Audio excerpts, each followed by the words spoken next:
Confused where to start? UPSC. One decision can change everything. Like to thank Vajiram and Ravi. The Vajiram current affairs test series. Vajiram का भी काफी help. Vajiram is the best. But Vajiram, it is something holistic. It helped me in boosting my confidence. Structured learning expert. Mentorship in latest results, top 10 out of 10 from Vajiram. Legacy of AIR 1. Trust. One name. Vajiram and Ravi. Hello everyone, मेरा नाम आर्यन यादव है. मैं गुड़गांव हरियाणा से हूँ. मैंने अपनी graduation IIT Roorkee से की है कंप्यूटर साइंस में. मैं 2023 में ग्रेजुएट हुआ था और 2024 में मैंने अपना UPSC का फर्स्ट अटैम्प्ट दिया. फर्स्ट अटैम्प्ट में मेरा प्रीलिम्स क्लियर हो गया था बट मेंस नहीं क्लियर हो पाया. फाइनली इस बार सेकंड अटैम्प्ट में मेरी 2025 में मेरी रैंक 31 आई है.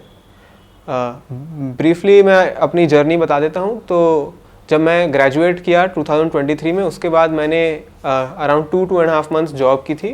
जब मैंने UPSC का सिलेबस समझा, थोड़ी बेसिक अपनी नॉलेज अर्न की, उसके बाद मैंने फाउंडेशन कोर्स ज्वाइन किया था, ऑनलाइन कोर्स विजन IAS का. और उससे एक बेसिक मुझे knowledge mill pi and kind of starting में एक guidance mill pi.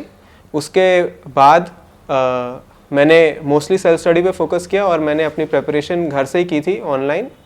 And finally 2025 में मेरी 31 रैंक आई. अब मैं GS3 की अपनी स्ट्रैटेजी बता देता हूँ. तो मेरे फर्स्ट अटैम्प्ट में GS3 में 82 मार्क्स आए थे और इस बार मेरे 102 नंबर आए हैं. तो GS3 का क्या रहता है कि एक तो ये काफ़ी करंट अफेयर्स ओरिएंटेड पेपर रहता है. तो एक्चुअली देखा जाए पेपर के हिसाब से तो ये ईजीएस्ट पेपर लगता है. मतलब आप क्वेश्चंस देखोगे तो लगता है कि काफ़ी प्रिडिक्टेबल क्वेश्चंस हैं एंड डिफ़िकल्टी भी क्वेश्चंस की इतनी नहीं रहती. बट फिर भी अगर हम देखें पिछले 4-5 साल से ये लोएस्ट स्कोरिंग रहा है out of all the GS papers. And बहुत लोगों के मतलब 80 मार्क्स भी नहीं क्रॉस हो पा रहे इस पेपर में.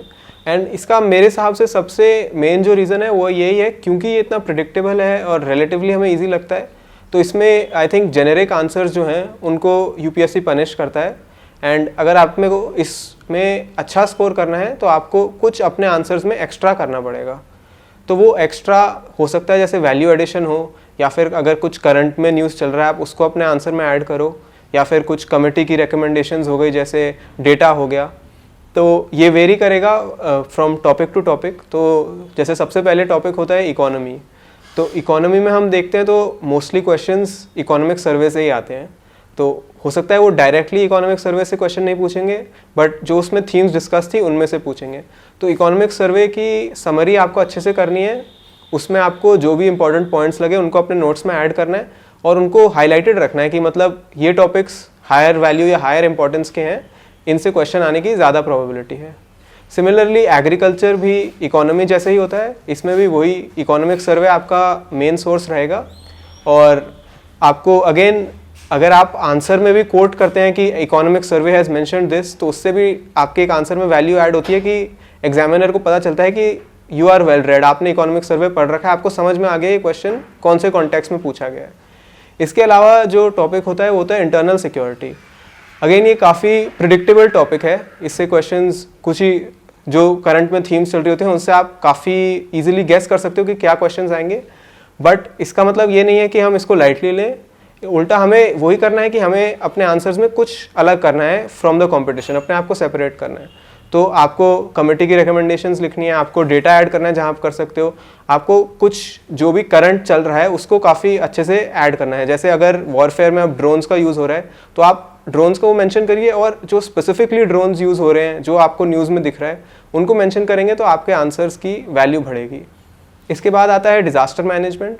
तो अगेन ये भी रिलेटिवली ईजियर है. इसमें आपको हर डिज़ास्टर को कवर करना है.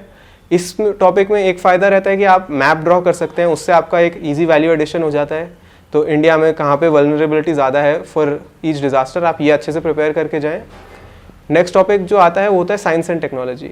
ये काफ़ी I would say toughest topic है क्योंकि इसमें क्वेश्चंस थोड़े से लगता है रैंडम आ जाते हैं, प्रिडिक्ट करना मुश्किल है.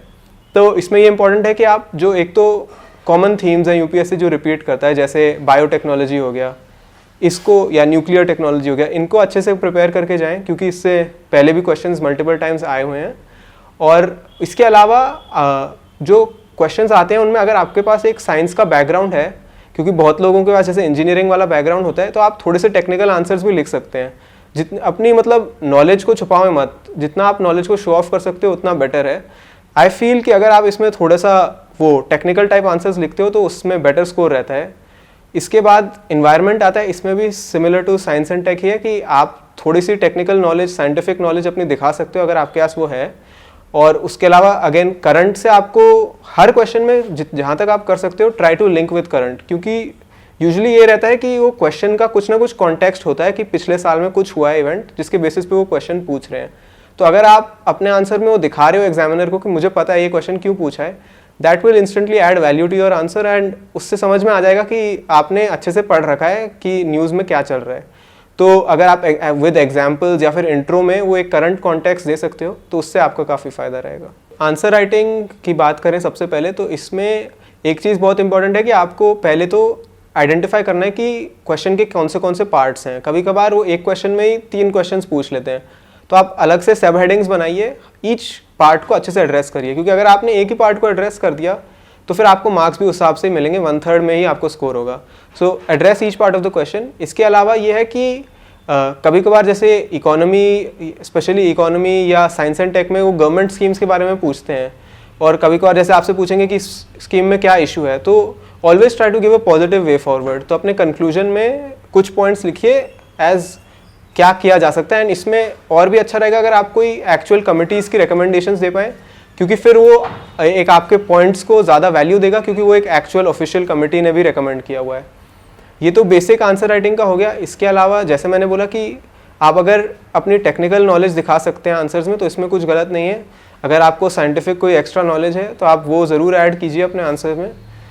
जैसे इस साल क्वेश्चन पूछा था एक फ्यूजन के बारे में, न्यूक्लियर फ्यूजन में, तो उसमें जो रिएक्टर में रिएक्शन होता है, आप केमिकल रिएक्शन, वो मैंने लिख दिया था, तो that just adds to my answer I feel, और उसमें एक एक्स्ट्रा वैल्यू एडिशन हो जाता है। इसके अलावा इसमें GS3 में एक सोर्सेज का बड़ा क्वेश्चन रहता है, क्योंकि ये काफ़ी डायनामिक पेपर है, कोई एक फिक्स स्टैटिक सोर्स नहीं है। तो इकोनॉमी एंड एग्रीकल्चर के लिए तो मैं कहूँगा एक तो आपके ऑल टॉपिक्स के लिए एक तो आपके बेस कोचिंग के नोट्स होंगे, अगर आपने फाउंडेशन या कुछ कोर्स किया। अगर नहीं किया है तो आप मटेरियल ले सकते हैं कोचिंग का, उनसे एक बेसिक लेवल ऑफ नोट्स बना सकते हो।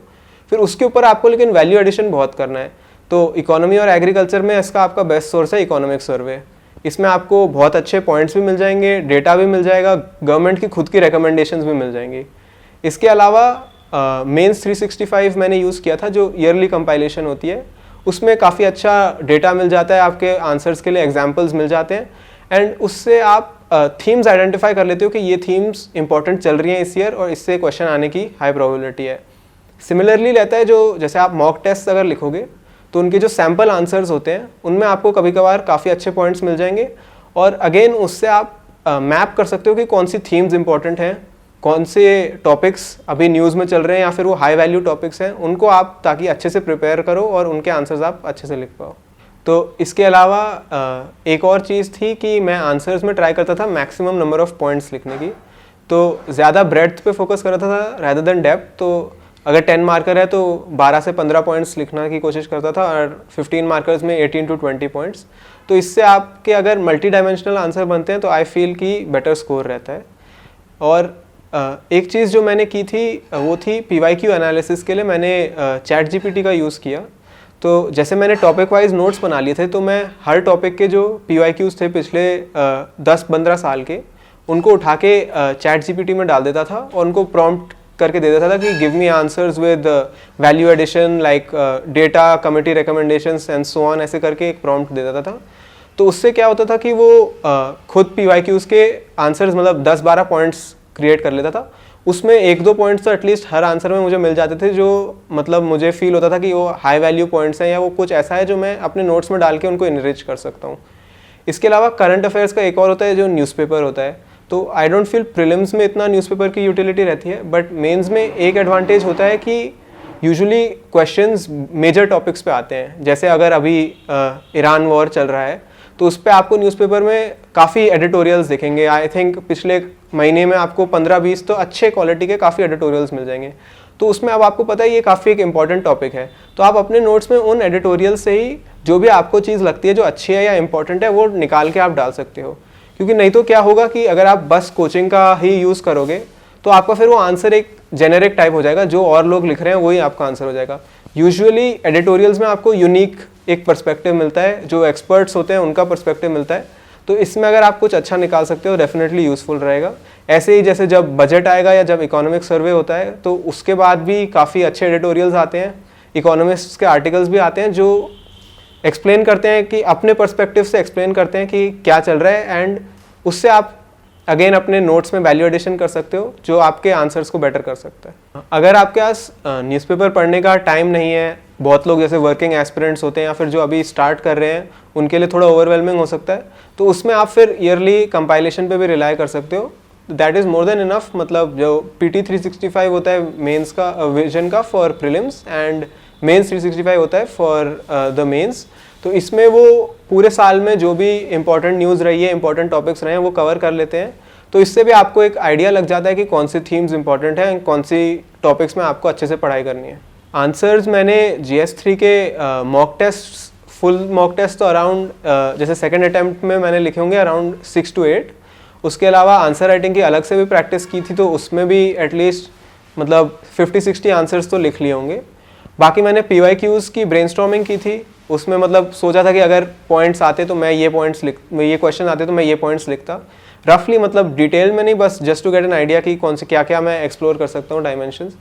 आई वुड से इसमें एक रहता है कि एक पॉइंट के बाद जब आपकी इनफ प्रैक्टिस हो जाती है तो आप सिर्फ ब्रेनस्टॉर्मिंग से भी आपका काम चल जाता है कि आप बस दिमाग में सोच सकते हो कि मैं ऐसे 10 पॉइंट्स या 12 पॉइंट्स ये जनरेट करता, और उससे आपकी प्रैक्टिस ठीक हो जाती है। बट हाँ, स्टार्टिंग में आई फील कि फुल आंसर्स लिखना इंपॉर्टेंट है, उसको इग्नोर नहीं करना, क्योंकि वो एक फिक्स टाइम पीरियड में पूरा आंसर लिखना भी एक टफ चैलेंज रहता है। तो स्टार्टिंग में स्पेशली अच्छे से प्रैक्टिस करना है आंसर राइटिंग। फर्स्ट अटैम्प्ट में जैसे मेरे इवन तो पेपर तो कंप्लीट हो गया था, कुछ क्वेश्चंस में मतलब पेजेस ब्लैंक छूटे थे क्योंकि वही लैक ऑफ नॉलेज था एक तो, और वो टाइम का क्रंच था।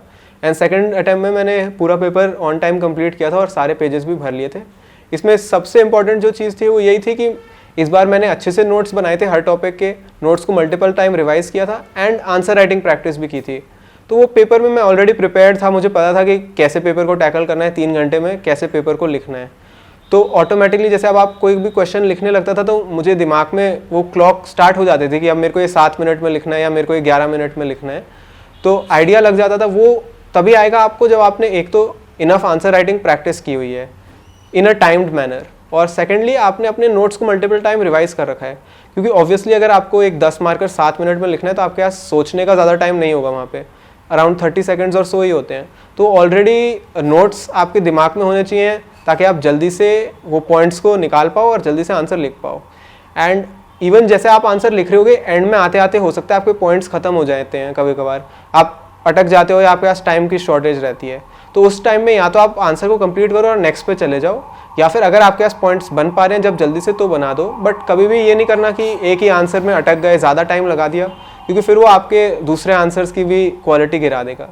सिमिलरली एक ये दिक्कत भी आती है कि लास्ट आंसर तक आते आते आपका हाथ भी थक जाता है, थोड़ा मेंटल फटीग भी होता है। तो इससे कैसे डील करना है कि हमका लास्ट आंसर की भी क्वालिटी अच्छी रहे। तो उसमें एक तो जो इजी आंसर है वो तो यही है कि आप प्रैक्टिस करो। आप 3 घंटे के मॉक्स जितने लिखोगे उतना आपकी आदत बढ़ती रहेगी कि कैसे इससे डील करना है।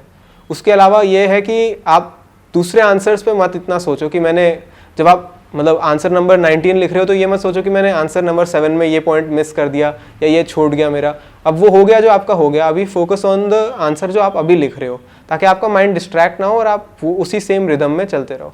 मेरे नोट्स डिजिटल थे। मेरे को लगता है डिजिटल नोट्स बनाना काफ़ी फ़ायदेमंद है, स्पेशली GS3 जैसे पेपर में जो काफ़ी करंट अफेयर्स ओरिएंटेड और डायनामिक है। क्योंकि ऑब्वियसली आपको अपने नोट्स में एक तो वैल्यू एडिशन करते रहना पड़ेगा। इवन मतलब प्रीलिम्स से पहले तक आपके कुछ नोट्स होंगे, फिर प्रीलिम्स के बाद और चीज़ें आएंगी, आप और करंट अफेयर्स की चीज़ें डालोगे अपने नोट्स में। उसके अलावा वैल्यू एडिशन ही नहीं होता, आपको नोट्स में डिलीशन भी करना होता है। क्योंकि नोट्स का एक इंपॉर्टेंट चीज़ ये होनी चाहिए कि वो ऐसे होने चाहिए कि आप एक फिक्स्ड अमाउंट ऑफ टाइम में रिवाइज कर पाओ, कि एटलीस्ट मतलब 6-8 घंटे में आप अपने पूरे एक GS पेपर के नोट्स रिवाइज कर सकते हो। तो उसके लिए आपको चीज़ें रिमूव भी करते रहनी पड़ेगी। जैसे ही आप जितना आप और पढ़ोगे आपकी नॉलेज बढ़ेगी, आपको आइडिया लगने लग जाएगा कि UPSC कौन से टॉपिक से क्वेश्चंस पूछता है, कौन सी चीज़ें इंपॉर्टेंट हैं, कौन सी नहीं है।